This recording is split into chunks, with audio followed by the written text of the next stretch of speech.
semester for subject business economics. From today we are going to start with unit 3, and unit 3 is basically related with the theories of distribution. Here we are going to learn the theories of distribution, okay, which is related with the rent, wages, profits, interest, etc. Okay, so today we are going to start with our first theory, which is modern theory of distribution. So when we talk about the modern theory of distribution, it's also known as theory of factor pricing.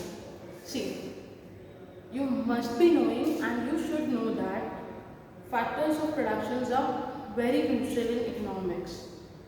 What are the factors of production? If somebody asks you what are the factors of production, what's going to be your answer? You will say that there are 4 factors of production: land, labor, capital, entrepreneur, right? These are the 4 factors of production in economics.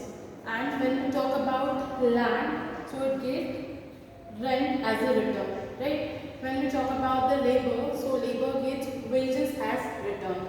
When we talk about the capital, so whenever it is borrowed from someone or whenever it is invested in business, so it is given interest as the return on capital. And after that, the enterprise, which coordinates all those 3 factors, that gets profit. Entrepreneur gets profit. So each and every factor is having certain return. Okay. So when we talk about this modern theory of distribution, so this theory helps us to explain how to determine the returns that needs to be given to the factors of production. Okay.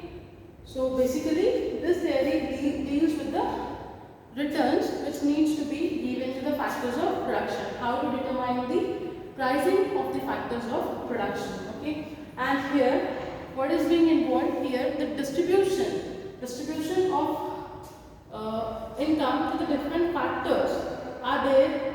We just studied how to make the distribution of income among the different factors of production, like how much rent is to be given to the land, how much profit is to be given to the entrepreneur, how much wages is to be given to the labor, and how much interest is to be given to the capital. That all those things we learn under this theory. Okay, means distribution part we learn under this theory. That is why it's known as modern theory of distribution. So now we are going to start with the concept of modern theory of distribution. So according to this theory, the equilibrium factor price can be explained by the forces of demand and supply.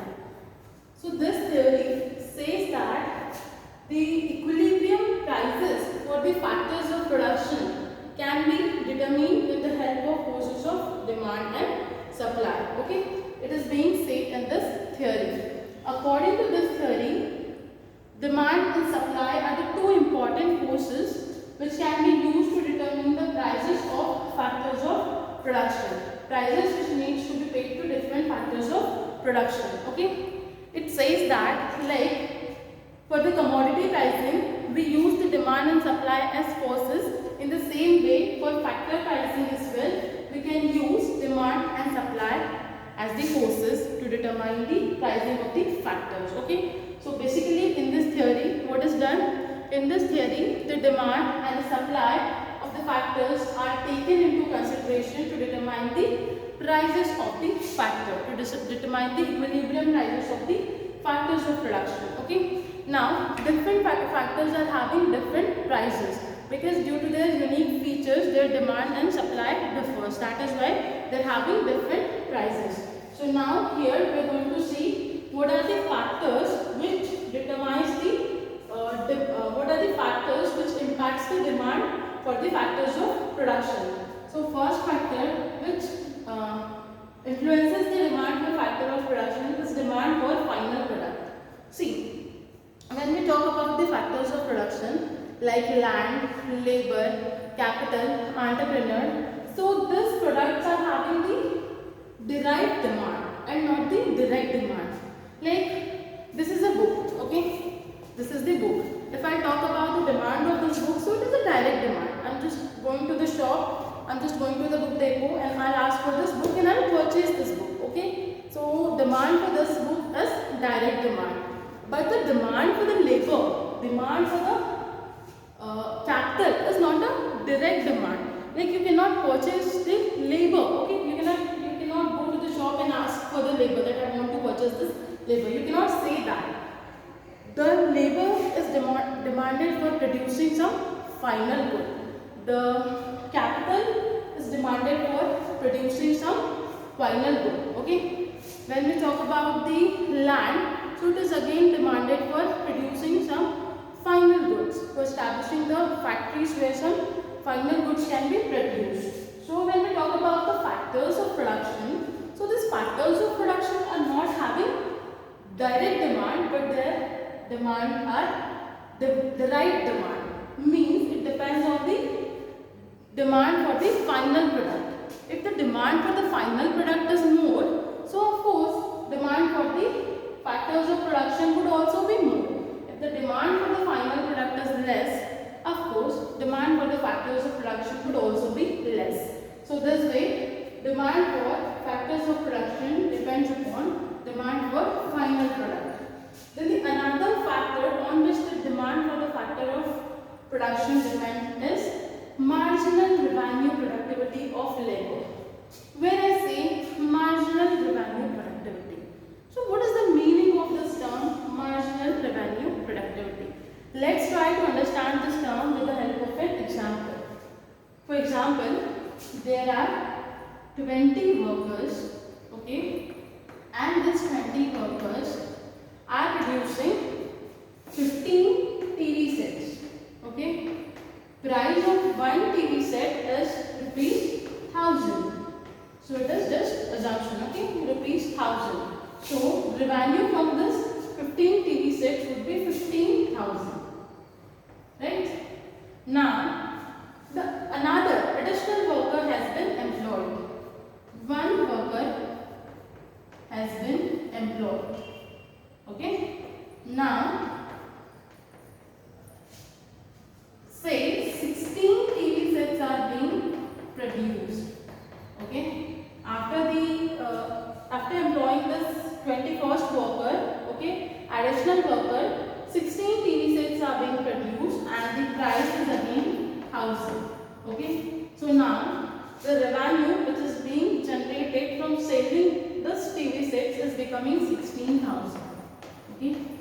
So what is the additional revenue which is being generated due to introduction of this one worker? So it would be 16,000 minus 15,000, because all these 21 workers are generating the revenue of 16,000 and only 20 workers are generating the revenue of 15,000. So the marginal revenue over here is 1,000 rupees, okay, 1,000 rupees. So we are going to say marginal revenue productivity of the 21st worker is 1,000, okay. So basically when we talk about the marginal revenue productivity, so it is contribution of additional unit of factor, contribution of additional factor in the production process, okay, in the revenue generation. So if the marginal revenue of factor is more, so of course the demand for that factor will be more, and if the marginal revenue of the factor is less, so marginal revenue productivity of the factor is less, so demand for the factor of production will also be less. After that, price. Here price means price of factor. When we say price, so there is inverse relationship between the price and the demand of the factor. If the price of factor is more in the market, so demand for that factor will be less in the market. And if the price of factor would be less in the market, so demand for the factor would be more in the market. So this way there is inverse relationship between the price of the factor as well as demand for the factor. So price is also one of the important component which influences the demand for the factor. Okay. After that, price of related factor. Like here we are talking about the substitute factors. Okay. Related factor means here we are talking about the substitute factor. If the price of the substitute factors are less in the market, so demand for the main factor would be less in the market. And if the price of substitute factors are more in the market, so demand for the main factor would be more in the market. So this way, price of related factor also impacts the demand for the main factor. Okay. So these are the different elements which influences the demand for the factor. Okay. Now we are going to see how the supply of factors gets impacted or decided. Okay. So when we talk about the factors of production, so basically there are 4: land, labor, capital and entrepreneur. When we talk about the land, so supply of land is perfectly inelastic for the economy, but supply of land is not perfectly inelastic for industry, because it might happen that there is a person A, okay, he is having a piece of land. Earlier he was using this land for the agricultural purpose, okay, agricultural purpose. But there is some Mr. B who come to Mr. A and said that if you are going to rent this land to me for industrial purpose, for setting up manufacturing units, so I am going to give you rent of 20,000. So by using this land for agricultural purpose, he was earning 15,000. So now by giving this land to Mr. B for industrial purpose, for the sake of manufacturing unit, he is going to earn 20,000. So of course 20,000 is more than 15,000, so he is going to rent this land to Mr. B. So here what's happening? The land is going from agricultural sector to the industrial sector. So that is why supply of land for the economy is inelastic. Like if in a particular country or in the globe you have some amount of land, okay, some area of land, so you cannot increase or decrease it. But in industry, if you are having some area of land, so you can increase it by purchasing the land, or you can decrease it by selling out your land. Okay, so this way the supply of land is not perfectly inelastic for the industry. Okay, after that, when we talk about the labor, capital, entrepreneur, so demand for supply of all these factors depends upon the opportunity cost. Okay, supply of all these factors depends upon the opportunity cost. Like for land, we have to give rent to its owner. For labor, if the labor is rendering their services in our organization, so we have to give them wages. If we have borrowed capital from somebody, so we will have to pay interest. If entrepreneur is there, so entrepreneur is going to get profit. Okay, so supply of all these factors would depend upon the opportunity cost. Now, what does this opportunity cost mean? What does this opportunity cost mean? See, there is Mr. X. He is working in XYZ company. He is getting salary of 30,000 per month. Okay, he is getting salary of 30,000 per month. Mr. X is working in XYZ company. He is getting salary of 30,000 per month. If there is a company ABC, he offers Mr. X salary of 35,000. Okay, this company ABC offers Mr. X salary of 35,000, which is more than 30,000. But for earning this salary of 35,000, Mr. X has to sacrifice this salary of 30,000. So this 30,000 would be called as opportunity cost. So basically, opportunity cost is the cost of sacrificing one opportunity for getting the benefits of next best opportunity. Like here in our example, Mr. A is sacrificing this 30,000 for getting this 35,000. So I hope you guys are clear with the concept of opportunity cost over here.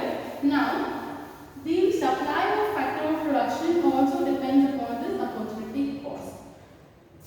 Supply of factors of production would increase in your organization only when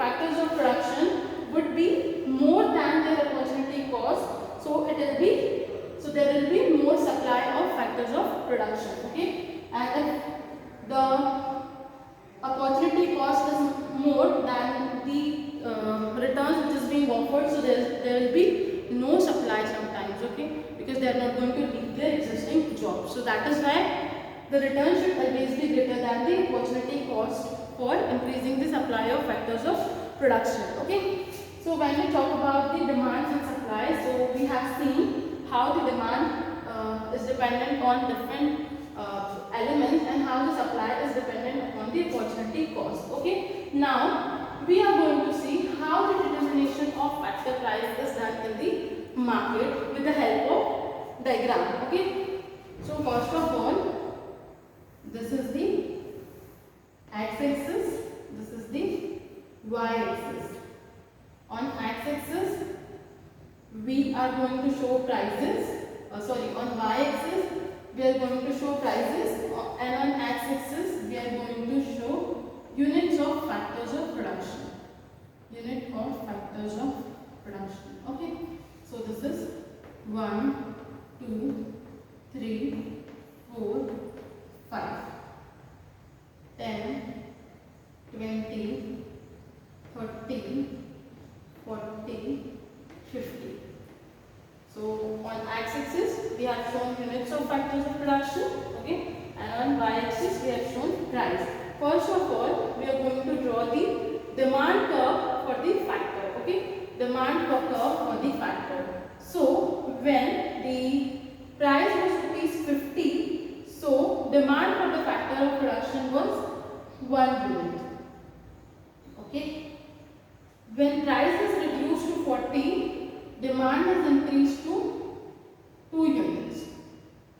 Okay, when price is further reduced to 30, demand has increased to 3 units. When price is further reduced, demand has further increased. And when the price is lowest, that is 10 units, so demand is highest, that is 5 units. So it has become our demand curve for the factor. Okay, now we are going to draw supply curve. When the price was 10, supply was 1 unit. When price became 20, supply has increased to 2 units. When price became 30, supply has increased to 3 units. When price is further increased, supply has further increased to 4 units. When the price is highest 50, so supply is also highest 5 units. Okay, so this is the supply curve. Now here you can see that when the price is 30, so demand and supply for the factor of production is equal. So at this level, we are going to decide the price for the factors of production. Okay, equilibrium price for the factor of production.